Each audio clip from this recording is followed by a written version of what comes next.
All right, everybody. We got with us the one and the only Ryan Harkness. Ryan, welcome. Thank you for coming by, bro. Brother, happy to be here. Thank you for having me. Well, I was thinking of creative people to have a conversation with, and you were right there at the top of my list, and I was like, I got to get Ryan Harkness on here, the man, the myth, the legend, who grabbed international attention and fame with that "More Money, Make the Goalie Goal" song. Like, come on. Well, I'm glad you like that one. It's funny, like I'm mostly known for those silly little songs I make, but that's not even like my most favorite creative outlet. I'm just really good at it, I guess. What the hell? All right, bro, hit it with me. What's your most favorite creative outlet? It's nothing like sexy or anything like that, but I like, if you look at the definition of creativity, I was thinking about this earlier. It's kind of like the currency you get from creating usefulness out of people. People associate creativeness with like mostly art or comedy or endeavors like that. I find creativity to be applicable in things like, I don't know, think about the concept of a car. Like a car is Okay. born out of creativity. Beforehand it was just a pile of, lead and aluminum and iron and carbon and all that kind of stuff, and then through the process of creativity it becomes something that you could ride around in and lose your virginity in the back seat of, so that's probably a little bit more my speed, but I love comedy and stuff like that, so that's So, I so do. do you make cars and do you Well, get into all that? it's what I was to say, like I won the lotto tomorrow, I would spend Okay. 50% of my time creating stuff that perhaps you know me for, and the other 50% of the time I'd be tinkering around in a garage or something, like learning and experimenting with things and fixing up old things and stuff like that. And that's really what gets my crank cranking when it comes to creativity.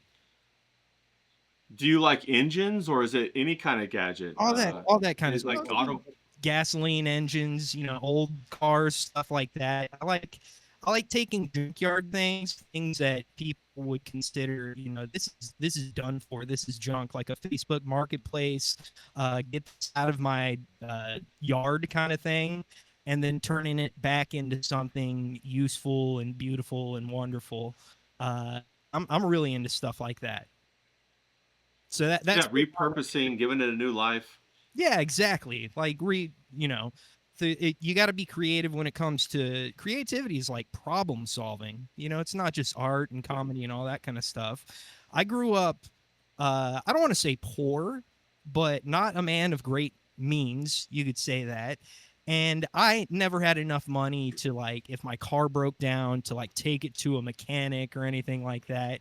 And I could think of like countless times that I was broke down in my old, 50 out in the middle of nowhere because I just partied with Mexicans. And I don't know if you've ever partied with Mexicans before, but I Oh remember yeah. going to a Mexican birthday party, and that's the kind of deal where they make like mountains of Bud Light cans and stuff that rival the pyramids. But I remember stuff like my car breaking down in the middle of Waimama, Florida, and having nothing but a Mountain Dew bottle and some perhaps electrical tape and a can of silly string, and getting it back on the road after something happens. But you get a group of uh, a sense of accomplishment when you could find your way back home with under great duress, but since I had this packet of chewing gum and a can of compressed air or whatever, I did something that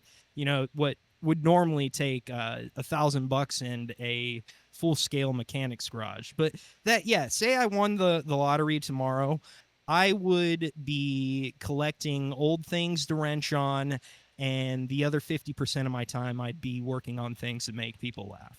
But that's a little bit of Dude, insight that's what I think that's creativity fire. is. I completely agree with you. That's why I wanted to talk to people outside of like the conventional entertainment creativity outlet and talk to people who like, yeah, hey, I machined this little part that I sold to the automotive industry and I made $1 billion off of it. You probably never heard of it, but it's in every car. And I think that's so important. At what age did you kind of realize that, hey, I'm a problem solver and I enjoy doing this? Like, how old were you?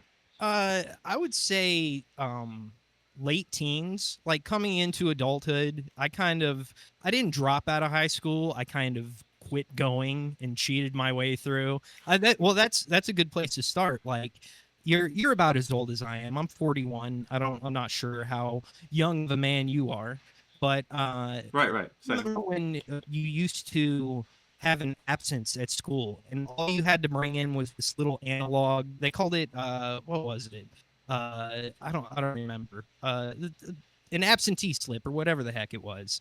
uh Yeah. Going to school, I always did.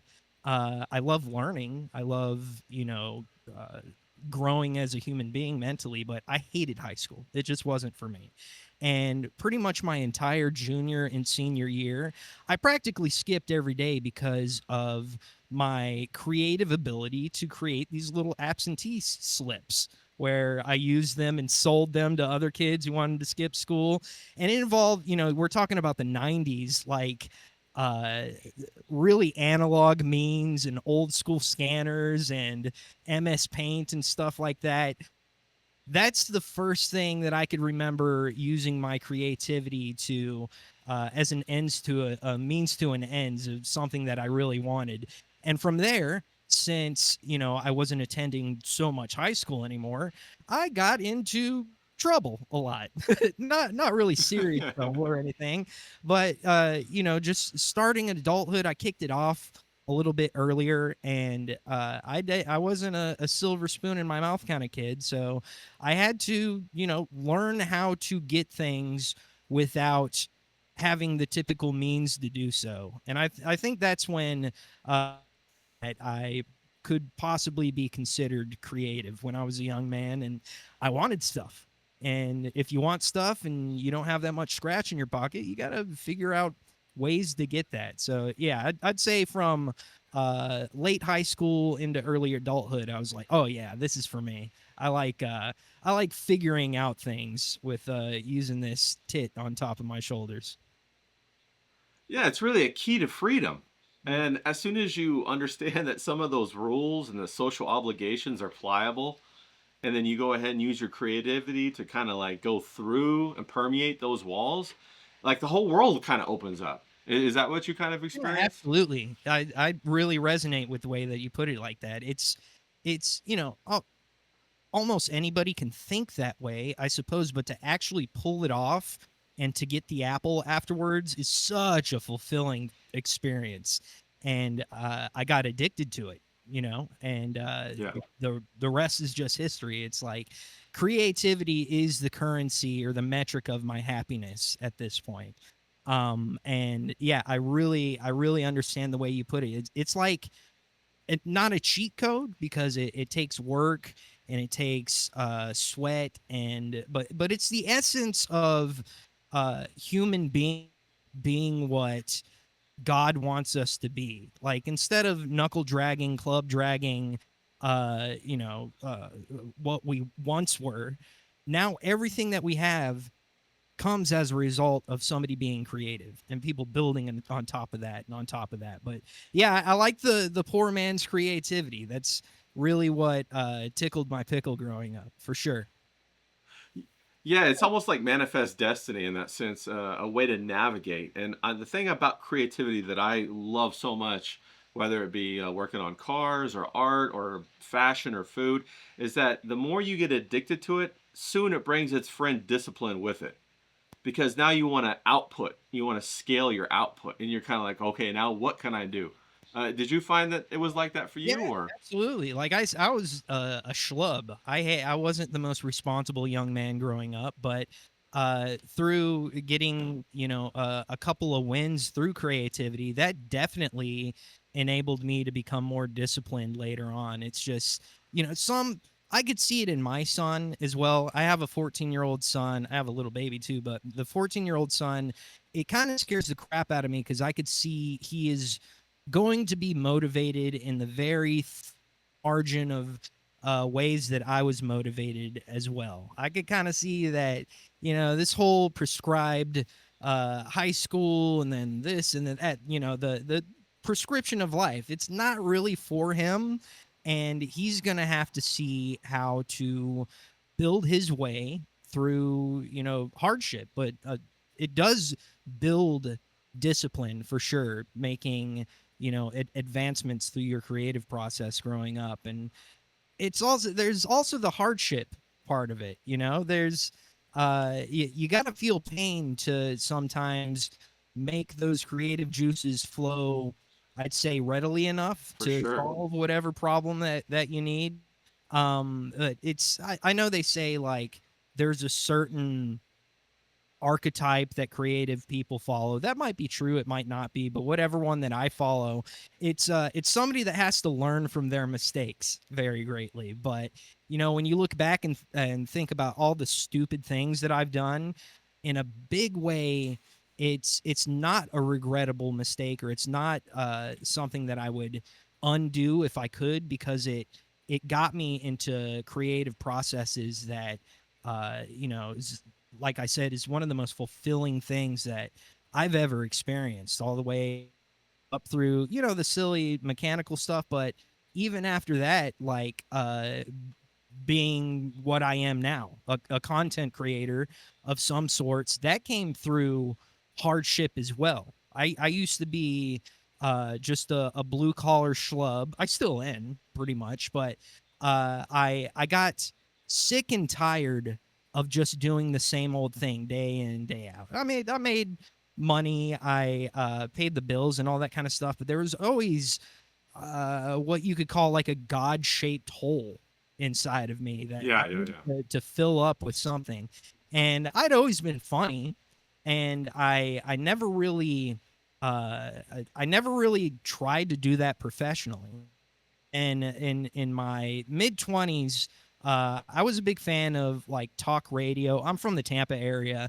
It's kind of a big talk radio scene when talk radio was a thing. But I was always good at music, and I was always good at jokes. And then one day I decided to combine the two, and start submitting stuff to the big wig local radio stations show.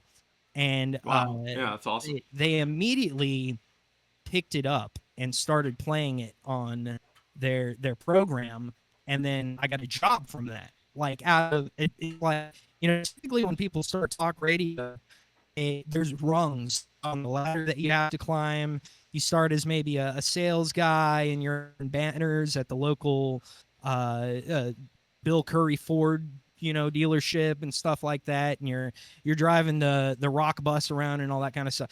I went straight to content creation, from being, a lowly landscaper, weed whacking ditches out in the Florida sun, to straight to programming, which was my kick in the ass to say, hey, you should probably start focusing in on this and figure out what you're doing, because people like it. I know you've been told all throughout high school, hey, you're a funny guy, you should be a stand-up comedian, you should do that or whatever. And I'd always taken that, well, lightly or with a grain of salt. And I maybe from due to a lack of self-confidence or whatever, I was like, I'm just the funny guy at work or whatever. But when my first production was quote a home run, and it was broadcast to 2.6 million people day in and day out in Market 13 of Tampa Bay radio, and then I got a job immediately on top of that, I was like, oh, holy smokes, maybe I should buckle down and start learning how to make this knife sharper. You know what I mean? Yeah. Now, how was that emotionally? Like, because a lot of creative people initially, because they really feel the responsibility of getting good at what they do, undervalue themselves. I've found, and so it's like a big deal when they get that first authentic validation from a third source. How was that for you? Oh, I'll never forget.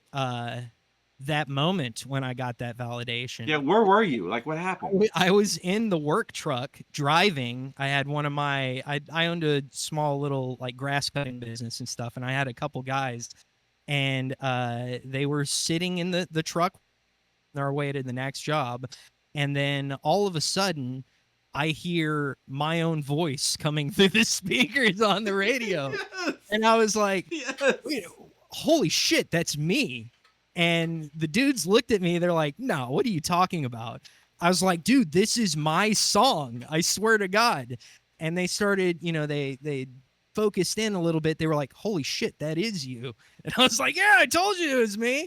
But I'll never forget that moment when I went from never experiencing anything like that to being thrust directly into it. And from there, like they demanded more, audience demanded more, and the rest is history. I've done hundreds of productions since then, and grew through it too. Like the first one was, if you don't know what I'm talking about, I did parody songs for the both the Mike Calta show and the Bubba the Love Sponge show in Tampa radio.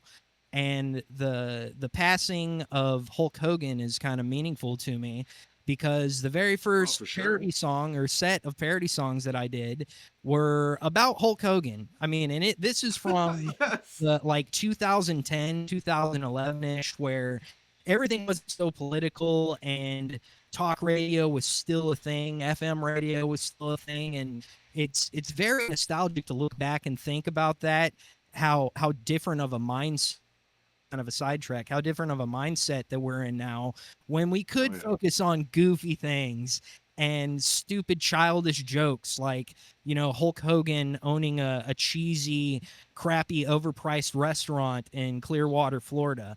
And that's the kind of stuff that I did content on. And it's crazy to think back after Hulk Hogan's recent passing that he was kind of the catalyst of getting me into this whole thing. If it wasn't for Hulk Hogan, I probably had never had submitted that first song into the local radio station and That's having them incredible. latch on. Yeah. So the Hulkster dying was something that I think I'll be honoring tonight on the Ryan Harkness Show. Hell yeah. Okay, now everybody watch that later. If you don't watch the Ryan Harkness Show, watch it on Rumble. It's fantastic. He does a great job. Love it.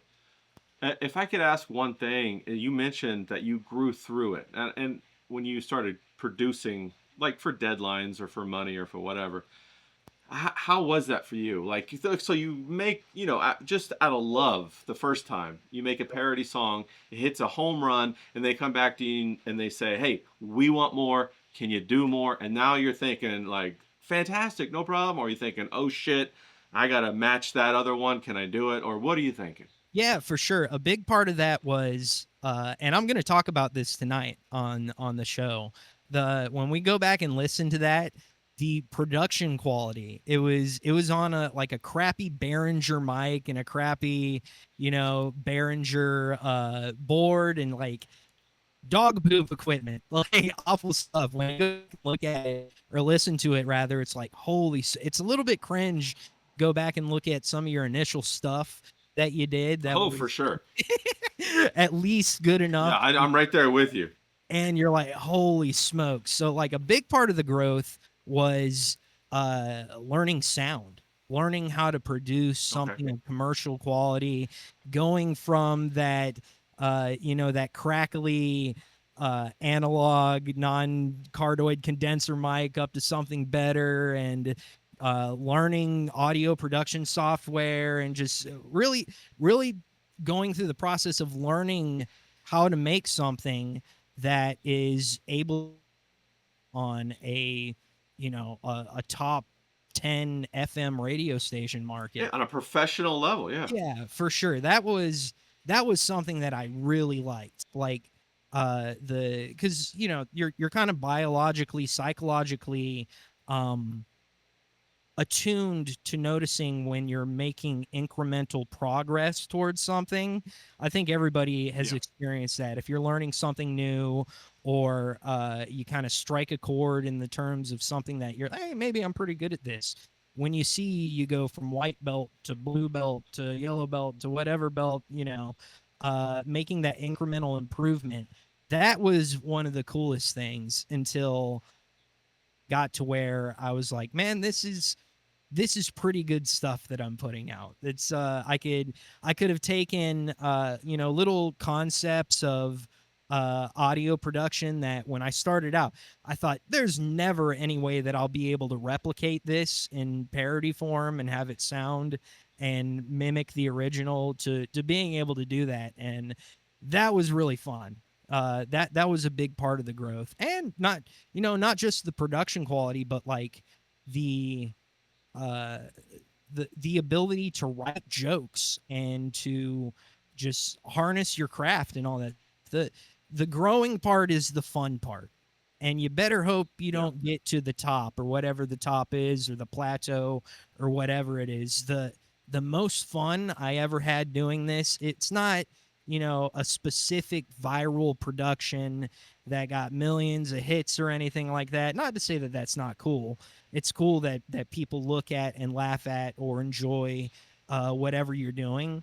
But the most gratification that I ever got in any artistic creative endeavor was climbing the ladder, like saying, all right, I was Yeah. here 3 months ago, but now I'm here, and now I know how to do this, and now I've made a lower deck home run into an upper deck home run since I learned X, Y, and Z. That's the most fun stuff. Noticing that you're getting better at something. It's thrilling, isn't it? One of the things I wanted to point out too is how did you feel when you gave yourself, like, from a third person point of view, that you're putting out good stuff, and then the psychological shift inside of you thinking, yeah, I do pretty good stuff. How was that? That, and interesting question for me, because the honeymoon period of, oh shit, people like this, and virality and stuff like that, it diminished very quickly for me. Quickly, I kind of feel like I am especially attuned for the internet, in specifically, because I've outgrown the initial shock and the checking of social media when something's really popping. Like, that doesn't do it for me what's so uh it's really about now what makes me laugh. If I know I hit a home run, I could put it out there, and the term uh swimming in 6 feet of water is the same thing as swimming in 6,000 meters of water. It's the same thing. yeah, Like, I really, and this is good for your brain if you want to put yourself out there and do stuff and kind of broach the edge. The internet is a dangerous place for, I'd say, and this is going to sound like hubristic or self-centered or whatever, but like the average person. And by the way, I hate that. I hate when creative people, be them comedians or anything, like, yeah, I'm sure you've heard comedians talk about people that aren't comedians and refer to them as like civilians and shit like that. I yeah, yeah, loathe that. I can't stand that kind of stuff. So I never want to give off the the idea that I'm speaking from that point of view. But I have a weird brain in terms of the fact that I quickly outgrew that honeymoon period of getting dopamine from virality, and now it's just the center of the bullseye now is not views or comments or anything like that. It's just what I alone in my room looking at the screen, when I look at the finished project, I'm like, fuck yeah, this is this is what it's. yeah. And I know, That's how it's supposed to be. yeah, and the proof is in the sauce. Like, this is Another thing, like I don't want to come across as, what I just described, the whole civilian thing or whatever. But like I am sufficiently capable of making myself laugh with it. I love Yeah, laughter. yeah. That's Laughter. awesome. That's Yeah. comedy, laughter, a good belly chuckle is my honey, man. I lick it all up. There's that. And unfortunately, as you grow older and you've laughed at things, it's kind of like, let's just say the touch of a young beautiful woman ain't the same after you have experienced it time and time again. Things get tiled over and Sure. calloused and things like that. But this stage in my growth, I am still able to look at something that I've done and feel like, yeah, that's funny, man. Yeah. That's when It's you got know. that genuine desire. Yeah, that's the metric for me. It's not really because some of my favorite stuff that I've ever done wasn't really like the stuff that went viral or anything. So the favorite stuff that I've ever done is attuned to my niche sense of humor and whatever gives me the belly chuckle or whatever. That's really the honey for me. And if, like I said, 6 feet of water, 6,000 feet of water, swimming in it's the same. That's what I don't Yeah. get the dopamine anymore when it comes to, making, it's nice to hit one out of the park from a numbers perspective. But the metric for me now is looking at it and saying, all right, I made myself laugh. This is good. And it still happens to this day. And that's a great way to look at it. I wanted to ask you, when you have an idea, do you instantly know that it's going to be great, or is it like a lightning strike Yeah. for you, or is it Yeah. something that builds, or how does it go? It's pretty it comes and I know immediately, and all the stuff in the middle that I know this can still be good or whatever, people are still going to enjoy this. There's a huge juxtaposition between that and, all right, I'm doing this, I'm going to stay all night and I'm going to miss work tomorrow and I'm going to get in a flow state and put this shit out because this is it. It I immediately. completely agree. you I know it. have lightning strike ideas like that, and I go, I got to drop everything and make this cartoon and put it out because Yeah, that's it. It's like out of nowhere. it is remarkably out of nowhere. And I like drugs and alcohol and all that kind of donuts. No. I like sex. I like a good microwave Twinkie, all that stuff that gives you instant dopamine, a little bit of bump of cocaine or whatever. All that stuff's great. But your ability to get in a flow state when you have a lightning strike idea, it will, Facts. like, being in the desert and crawling through hot sand to get to that drink of water. That's the kind of shit that you will go through to get to the end of the project. You will exhaust all your physical, all your mental strength until you have nary an ounce left, then wake up as soon as you get just a little bit more strength and go right back to it. It is the Get back kind of, to it. Yeah. yeah, it's the kind of thing that, it's, I wish it happened more in my life than what it has happened, because it's something else, man. It's something undescribable to be able to do that drug, to be able to do the flow Yeah. state drug where you got it. Like this is it. It doesn't, and again, it does. I don't care if you like it or not. I know that this is it, and coincidentally, every single time that I have gotten into one of those projects and been like, "This is the one," it's done phenomenally well because you know it. You just know it. You feel it.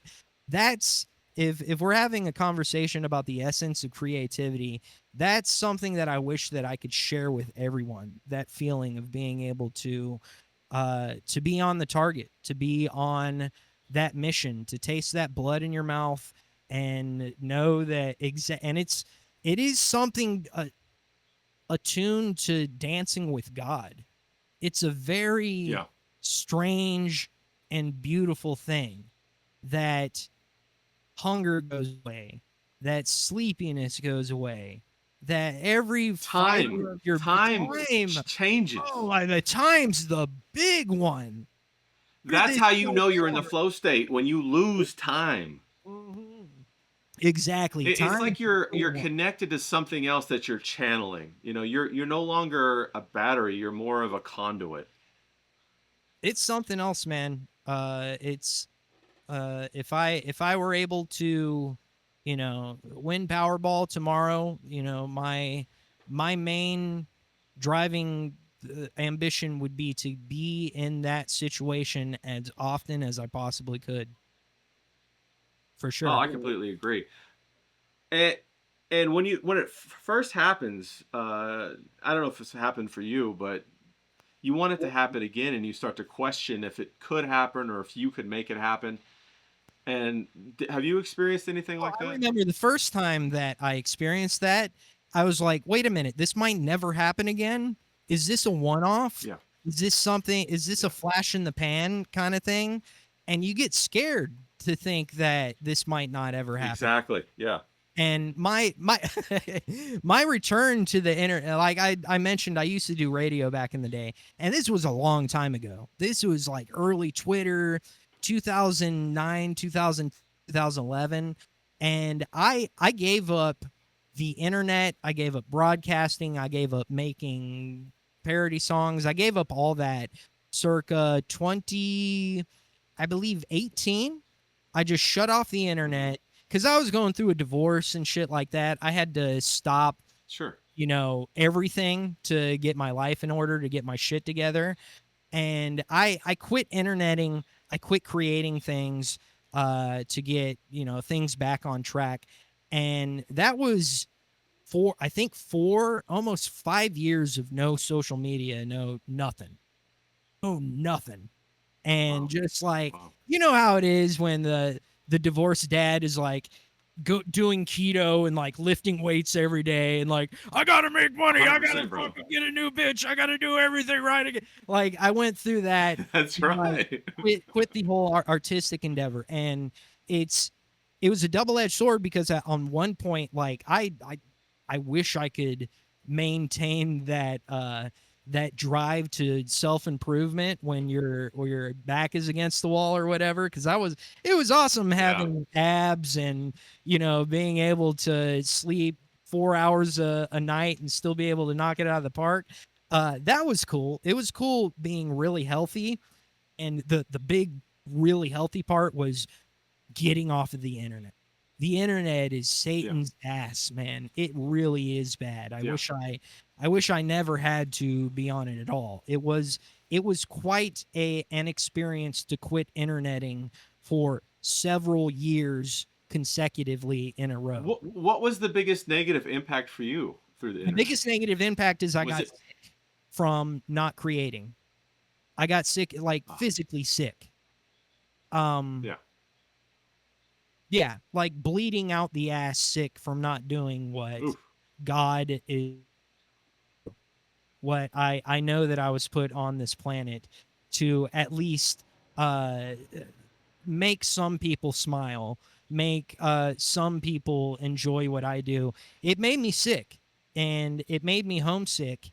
And circa whenever Elon bought Twitter again, yeah, that's when I was like, you know what? I got an idea. Remember the lightning? The yeah, the yeah, oh shit, I got to do this idea. My return to the internet was, have you ever seen my, and I know you're going to put this on YouTube, but my, let's say transgender issue orient that I did when, remember that Oliver Anthony guy who did the yeah, I've been selling my soul working all day. I had an yeah. I idea, do. and the idea came the way it comes, the way I know it comes. And I was like, you know what? Because part of the thing that made me quit the internet during that rough time in my life was like censorship was really bad. Like I couldn't do my stuff. Yeah, And I was like, screw this, it's not even worth it anymore. But it was a perfect storm with Elon buying Twitter and this idea that I came up with and this hunger to make something. I on remember what day of the week it was or whatever, but I put 2 hours into this production of a parody song called "Which Men Can Be Women." It's still on YouTube. They haven't kicked me off because many people thought that I was actually, well, I could be transgendered. You don't know that. I haven't defined whether or not I I had am no idea. It's because that completely might possible. be what's keeping it up there or whatever. But my very first soiree back into the game, you could say, um, just let's say a Tuesday afternoon, a couple hours of writing and recording and thing, I came up with something that won me the internet, like the whole fucking internet for a good solid week, and still resonates to this day. I'm talking, and people like to that I call it number F wording or follower F wording or anything like that. F word not being the fuck word, but the other one. Uh, Yeah. I really surprised myself with my return back into the internet because I'm not talking about millions, tens of millions. The theft is unbelievable. Just search "which men can be women" on it. It could be Instagram, what's it called? YouTube, anything.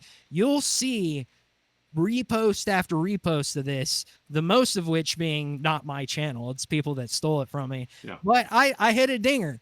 I hit a large fucking dinger right out of the park. And that's when I was like, you know what? That hole is starting to feel filled. That void is starting to feel filled. My tummy feels better now. And I think I need to start doing Yes. this again. And it's been a year and a half, maybe 2 years of getting back into the game, and I've been happy with Well, it. I tell you, I'm glad you're back. I mean, the first time, I mean, I had seen your show a couple of times right around then. I never was on the internet until maybe about a year ago because I Really? was I do traditional artwork basically, and so I wanted to keep it that way. I landscapes and portraits and oil and all that kind of stuff. And then so during COVID, the galleries kind of shut down. And I was like, damn, I don't like how this is impacting my career. And then I moved, and then I started to investigate. Well, let me see what's on. What other opportunities are there? And I started investigating YouTube and whatever. And then I started watching different shows and making different cartoons just for myself. I'd be riding I got a speed bike, spin bike in my house, and I ride it and I watch the YouTubes or whatever, and I'm come up with those ideas, and I'm like, oh, I don't even have to make the ideas anymore. I just got to watch these YouTubes and then write down the lightning bolt ideas and make the cartoons. And then so that's how I kind of started getting into it more and more and more. And I wanted to ask you, since you've gotten back into it and you said that the internet's the devil's ass, what have you done to ensure that you don't, I don't know, go off the rails or get yourself back in a bad, like, how do you handle that? I don't care. I don't. The internet's not real to me at all. I have a real life. I have babies. I have a woman to take care of, a family. The internet is not a thing to me. It's a aggregate of screen names that mean absolutely nothing. Not to say that these aren't real human beings. I know they are behind the screen names, but I have been at a local level engaged in some of the most torch and pitchforky social media campaigns that I'm calloused over from it now. And now the internet just isn't really a thing anymore, other than a medium to put my stuff out.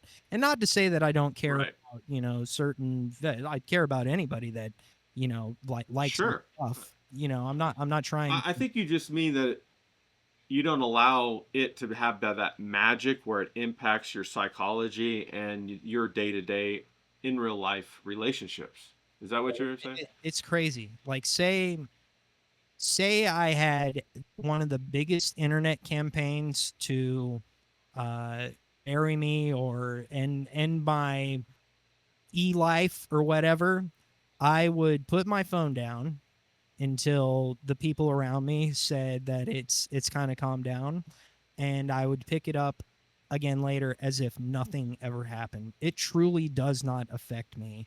whatsoever. It wasn't Yeah. initially like that. It wasn't always like that, but it was kind of a trial by fire kind of thing.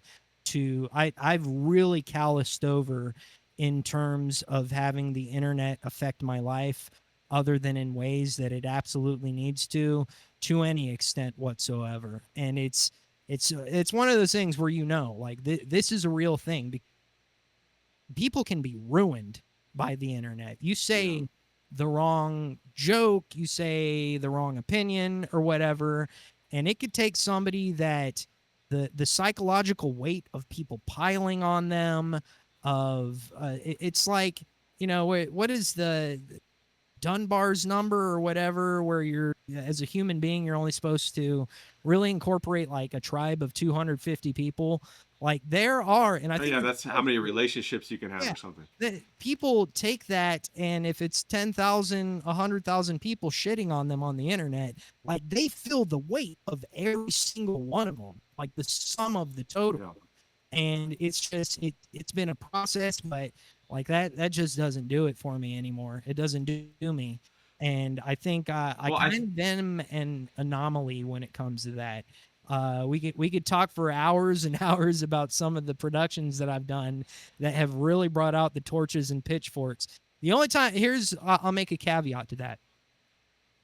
When I make something spicy that gets the mob going or whatever, the only time I really feel bad about it, or it does impact me, is when people go after my family, which has happened several sure. times.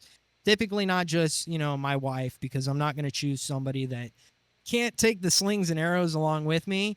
But I've got much trouble on the internet. It goes to extended family, employees, Yeah. coworkers, like the whole gambit of people that are close to me that I could interact with. And that's the only time I'm ever like, man, maybe I went a little bit too far there. But one thing that you can never tell me that I am is I'm a liar. I don't. I Yeah. think the truth is of the utmost importance when it comes to doing my art or living my life. I try to be as truthful as I can, because of success is being honest Yeah. with yourself and other people. So that's probably why I could sleep at night with some of the stuff that I've done, because I don't lie. I might tell crass jokes and things like that, but I've never tried to misdirect anybody for a nefarious means. I tell the truth. Now, I was going to say I completely agree, and the foundation of great art is truth, because that's the greatest amount of resonance you can get with other people, since most of the people experience the largest, pie chart of truth, versus they have their own individual truths or psychologies or whatever, and that fractures them out. So, great artwork is, fundamental to being built around truth. Now, I wanted to say, I was wondering, since you create these jingles and or the songs or and all of these other things, and you can shape, you literally shape the internet, and you shape the social media, and you shape people's perception. Maybe you saw behind the what do they call it, behind the curtain a little bit, and as you and I, we see the internet and the tremendous impact that it could have. Like you said, 10,000 people shitting on somebody. Well, what if it's not 10,000 people? What if it only appears to be 10,000 people, and yet it still shits on somebody being controlled by another group of much, much fewer people, and yet the psychological strain is still the same. Did you get a peek behind the curtain, perhaps, and how you created and saw the impact and the propagation of your message throughout the groups of people? Oh, for Maybe is sure. that why you were like, It's a very you, nefarious you thing, and yeah, all the more, like, you mentioned earlier, not to get sidetracked, but you hadn't been much of an interneter until, like, the galleries kind of shut down and stuff. I thought that same thing. right, I'm like, Ray doesn't really strike me as the kind of guy who's extremely online. no, Medium that he does, like, it's conducive more of like standing in front of it kind of thing. But I think you were kind of mm-hmm, foisted into, not that it's a bad thing. I mean, the internet's a great tool to be able to consume what you do too. But that's just Right. interesting side note that I actually thought about that. Like, was he like a gallery guy, a non-interneter? And it turns out that you were. I was a complete non-interneter. In fact, I remember when I was like going to different art schools, and I went and I studied with a master, fine art painter. And before that, people were saying, "Oh, you should get on the computer, get the Cintiq, and start doing all kinds of computer CGI stuff." And I just remember the whole reason I got into art and oil painting specifically was because when I went to galleries as a child, I would break the rules and put my hands on the painting, and I absolutely love that. And I love the texture, and I loved getting in close, and it was just this crazy texture, but then when you stand back it comes together to form this crazy image. And I remember thinking, wow, I want to do that. I want to figure out, how do they make that happen? How do they put all of that together? And then on top of it, there's only one that ever exists. It's not like this NFT. It's an actual, there's only one of one. And I love that concept. And I love the idea of creating artwork with my own senses and not putting that filter of a computer in between. And then slowly you get further and further and further away from the creation, which I never wanted to do. I love the originals, I love the traditional media, and I love putting it on the wall and having it to have a real connection to it. Yeah, you can't get all of the stuff in there, all the pieces after it goes through that computer filter. Like you said, it's that if you find yourself standing in front of a real Rembrandt or an actual Hieronymus Bosch or anything like that, like being able, like you said, even get close to it. Like there's something, you get the concept when you're looking and what's it about, but then if you get close you can see the strokes and like how they created this, and it's a whole gradient of different things to appreciate in it when it's right in front of your face. And it doesn't really, you can't get that through the computer, which I understand, especially your medium, like not being the best, but the No, the it does not. It does internet, not translate whatsoever. it doesn't translate at all. But there is kind of a metric when you're in creative endeavors, and it's different than, I know I just like went through a diatribe about the greatest metric for me is if it makes me laugh or if I know it's dope or whatever. That's absolutely true. But there is a piece missing if the tree falls in the forest and nobody's around to see it. Like you want people to see your stuff for sure. It's Sure, very 100%. important. And the internet does that, and it does it in spades, even though, in certain mediums, and not, well, practically every medium, a lot of the good stuff is taken out of it. It does allow you to touch the whole world, not just people that could go to Yeah. a gallery or whatever. So I'm glad that you just, to join Satan's ass along with the rest of us. Yeah, yeah, I'm happy to be here, and it's funny because I feel strangely prepared, especially when I look at other people who have their ego, which is floating on top and very sensitive. I remember in art school many times when my teacher would come in, and I had spent 9 hours, working on a charcoal or an oil or something, and he just took the whole canvas, took it down, put it over here, grabbed a clean one, and put it up here, and he said, "That's terrible. Start over." No And shit. that's kind of like my introduction. Yeah, there's like no, or he'd come in with an eraser, and I would spend like 3 hours doing this study of like of a statue or a bust or a figure or whatever. He'd come in with an eraser, just erase the hell out of it. Be like, no, this is wrong. If it's gonna be if you start wrong, it's all gonna be wrong. Start over. And so he was a very cut it down, burn it if it's not good. But then when he said it was good, I knew it was good though.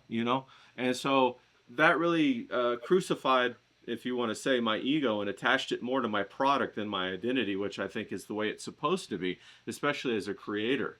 I had a thought, but I forgot it. So I find that a lot of people online are too infatuated with identity, and I think, oh, I remember now. The I always view art as if it is a conversation between you and the creator or the creation, and whatever you produce is a product of that conversation, and it is a reflection of the order of your thoughts through that conversation and through being taught by what you observe. And I feel like that the value, if other people recognize and see the value, then it further validates your value. Like you said, if a tree falls in the forest, you still want other people to hear it. If you make a banging song, you still want other people to perk up and say, yeah, that's a banging song, because that helps to validate what you thought in the first place about, this is a banging song, and I put value in it. Do you see that value as well? And those two things can stand separate. They could still be value, and they could still not see it.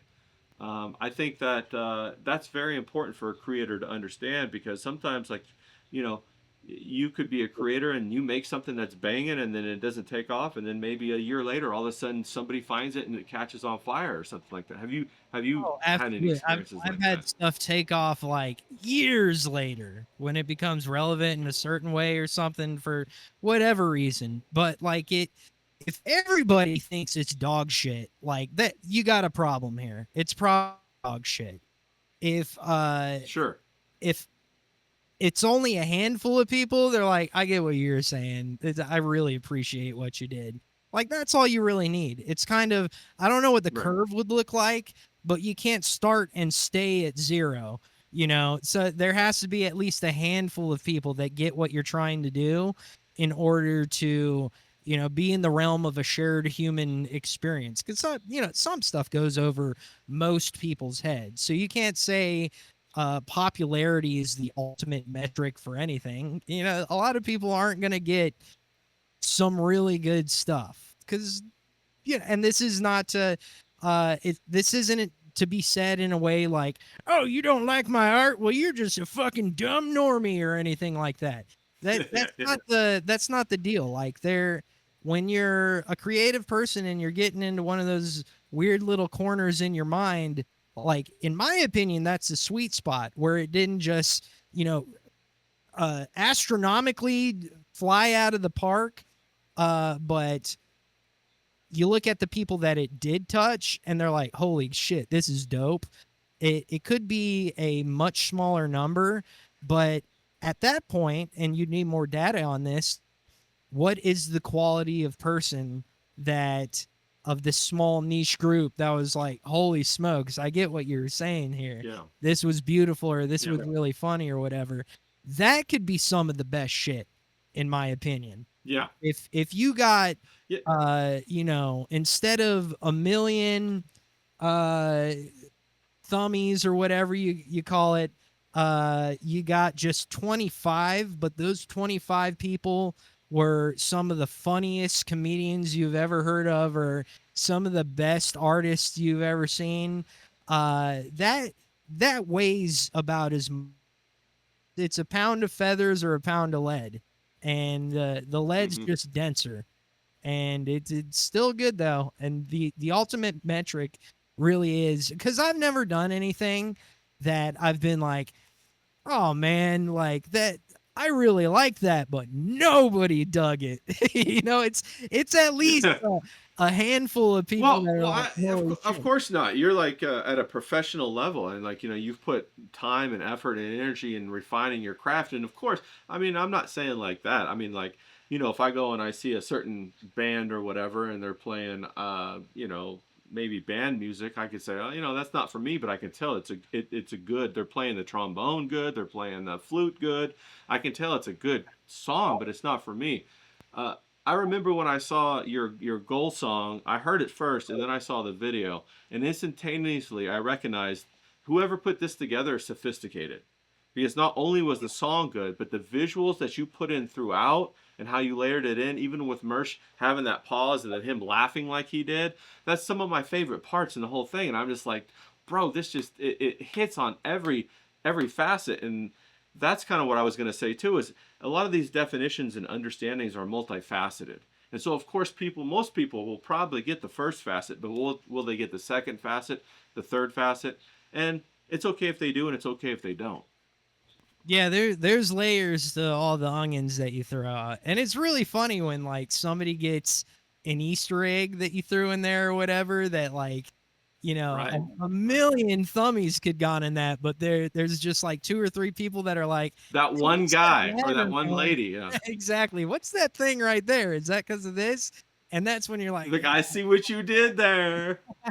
that's some of the best stuff too, and that's, it's not weighted on how many people. It's just that you threw an Easter egg in there and somebody saw it. But yeah, I'm glad that you appreciated that. That's an example of one that I was like, it was okay. It wasn't light like that, but I liked it. At the end of it, I was like, yeah, this is good. This is worth putting out there. Don't get me wrong though. I've done some stankers before. I have shit the bed. We all have. I Everybody got has. sketchbooks full of terrible Yeah. drawings. You're gonna put out I'll be terrible the first to shit. say it. Yeah. Yeah, you are going to make a stanky madanky every now and then. But the thing is, when it comes to the stankers, like very rarely have I ever, or maybe never at all. Every time I made something that sucked, I kind of had a feeling getting into it. Like I'm trying to like really stretch this Yeah. square peg and put it into a round hole, and it doesn't really feel right. I'm fucking, there's something wrong about Completely this. agree. Yeah. Yeah, that's the worst. And in juxtaposition, like we talked about the lightning, like you're on a mission, and you feel it, and you're in a flow state. The opposite of that is when you're trying to pander or placate to something, and it is just awful. Like I love writing Painful. jokes. I love doing but if I'm doing my shit under the auspices of I'm kind of being, like I said earlier, I don't lie. Like if I kind of feel like I'm Yeah. lying in here, that I'm going for a laugh that I don't think is funny, or trying to do a subject that doesn't really spark my interest, or it just sucks, and I'm trying to disguise it as something that doesn't suck. You could even put that out and a lot of people are like, awesome, and that's not a good feeling at all. Bro, yeah, you get disdain for them when they do Ugh. that. When you recognize that they're just saying it because they want you to like them, or they want to be like in your tribe. You're just like, ugh, no. And a big thing, like you said, the lightning bolt, and when it doesn't happen, but you try to make it happen, it's terrible, and then Bad. you might as well just burn down the Really whole thing. yeah, I've had Yeah, you're trying so hard to make that lightning bolt, strike again, and you just the more you work, the worse it gets. yeah, there's nothing worse than that, than trying to force the lightning bolt that's not there. It's one of the It most just comes. you can't fake it. You can't. And there are, situations where you could like, I'm in the middle of something, I'm going to go this direction instead, and it's a little bit more lightning-y. Or, you come up with, you scrap it and make something better. Like that can happen through the creation of a stinker in the process, but like there ain't no putting lipstick on a pig. It's going to be a pig and it's going to No, suck. most of my lightning bolts come, and I see the exact image in my mind. There's like no. It's just this is it. There's no Find the words. Yeah, this is it. Drop everything and just this is it. And then I'll have other ones where I try to work and I try to make it funny, and and it's just no, doesn't work. But I completely agree with you. Oh, Yeah, you should. that's insane. It's like it's not. I know this is cliche, but like it's not work when you got the lightning. It presents itself right in front of you, and it builds on. And the time just flies so fast. Oh, it's And great. literally for me, it's almost like I get like a white like image in my mind, and then I see the image. It's almost like lightning, and I'll know. Okay, well I have to do this. Like I already had one. I had one this morning, and I haven't done the cartoon yet, but it's about all of that Dick and Vito stuff going on. I just watched that Biggest Problem, and it was a image about Dick's pushing a stroller, and Vito's trying to get in. He's telling the baby to scoot over, and just to kind of encapsulate the entire situation that they're doing. And I got to make that. And so I'll probably, after we finish here, I'll probably go and bust that out. But Yeah, that's kind of how it happens for me. Yeah, I love completely. Dick and Vito. And that's Yeah, oh, I do too. I do too. I think I'm a big fan of Dick. I'm a big fan of Vito. I understand where they both come from, and uh, I want the best for both of them. And I love their show, and I know I give Vito a little bit of shit here and there because of my cartoons or whatever. But I'm just, He can take it, if man. he, yeah, He if he told me tomorrow, hey, I wish you wouldn't do any cartoons about me anymore, I'd be like, hey, no problem, bro, no problem, I won't. and if he said If that, anybody said that, I probably would. I think Yeah, I'll do more. I did a show with Vito. I don't know if you ever saw it, but me and Vito were on a No, I stream. never saw it. It was kind of the mission was to shit on Vito that night, and like I take umbrage with some of Vito's Vito-ness, but I respect the hell out of him for being a really good player in the game. The kid knows how to work. He could take it on the chin, and he's a funny dude. I like Vito sincerely. Yeah, and he tanks a lot of hits too. He's out there taking them left and right, man. And I'm like, I don't know how many people could do that.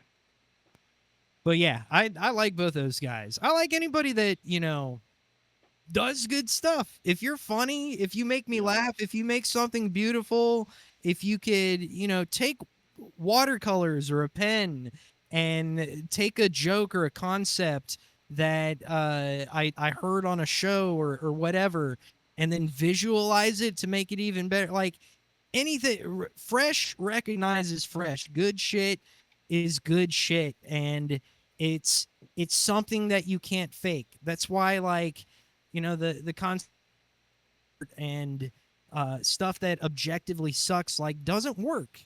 It doesn't work at all.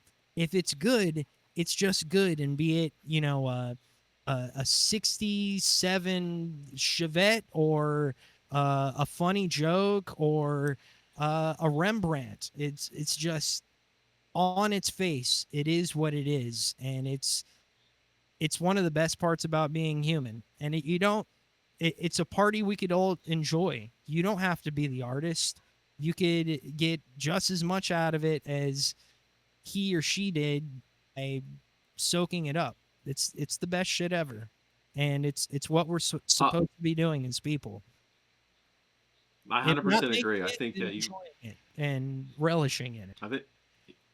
I think you really summed it up fantastically. And I know you got your show tonight, and I'm really excited for that. And I really want to say, hey, thanks, man, because I really feel like you get this whole creative thing. And I think that so few people are, a lot of people do get it, but able to verbalize it. Being able to verbalize it is very difficult. And I remember I was talking to some of my other art teachers, and some people would ask them, how'd you get good? How'd you get good? And they're like, I don't know, I just got good. And I'm like, oh, okay. When I was trying to learn, that doesn't help me out any. Like, what the hell? And so to be able to verbalize it's a real gift, and I really appreciate that from you and your ability to meander through the abstract thought garden, so to speak, and talk about these things that impact our behavior, our thoughts, our experience as human beings, and it's fantastic. And if you're not watching the Ryan Harkness Show, man, go watch it. Ryan, where can they find you? Thank you, brother. You can watch the Ryan Harkness Show on Rumble. I'm kind of transitioning into a different phase. Don't hold me to this, but I might YouTube in some way or another. Just as a shifting gears kind of thing, doing content that's more appropriate for more people. But right now you could find me on Rumble, rumble.com/Ryan Harkness Show. It's live every Sunday, 8 p.m. to whenever I run out of content, p.m. And follow me at Ryan _ on Twitter. That's pretty much the only social media I use as well. And I'll be throwing all his links down there, of course, as everybody does and everybody knows. And Ryan, I just wanted to say, I'd love to talk to you again, man. I think that you got a great mind, you got a great philosophy, a great point of view on something that's so hard to get a handle on. Yeah, anytime, bro. Just you're one of the people that could DM me, and when I see the little number, I appreciate it. If it goes over like 1 or 2 or the, and I look at it, and who's this from? Because I'm that kind of guy. I'm very, you know. Yeah, who's coming after me? Yes, I'm in my little shell, but when I see that it's from you, it makes me happy. Ray is happy, makes me happy. So anytime, brother, I'll chop it up with you. Well, that makes me happy. Thank you. All right. Well, I'm just gonna cut it off here. I'll chit chat with you for a second before we go, and then thanks for coming on, Ryan. I appreciate it.